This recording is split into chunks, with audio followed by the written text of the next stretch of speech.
We actually roughed it up a bit while mixing it. And what was the first sign that you can remember from the outside world that actually confirmed your motive, your views on this?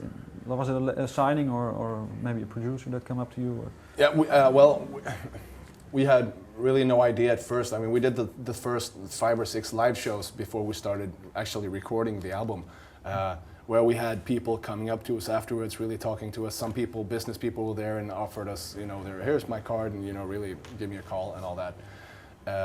So we kind of felt that very quickly also that, Did you actually give persons like this a call? Or? No, we didn't. Why? I don't know.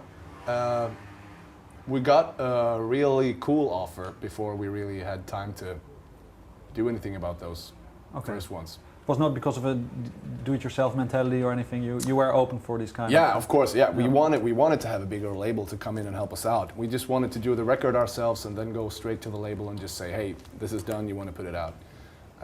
That's basically what happened. Because you did also the record yourself. The producer, which is quite a big name for the album, they helped you, or was it through a single maybe that the label got you?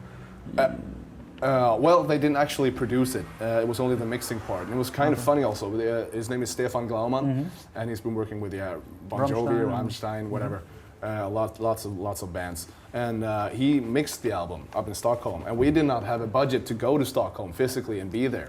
So we just recorded everything, put it on the internet or on a server, and he uploaded it to his server.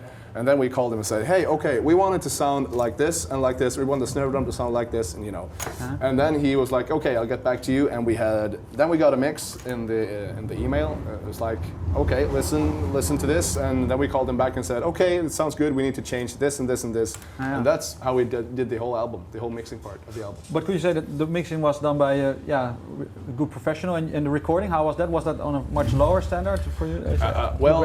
Actually, we recorded it in a studio called Beach House in Malmo, which is a friend of ours has it, and it's a cool studio. It's a real studio, so we recorded it. Can you remember what examples did you give to Stefan Glaumann?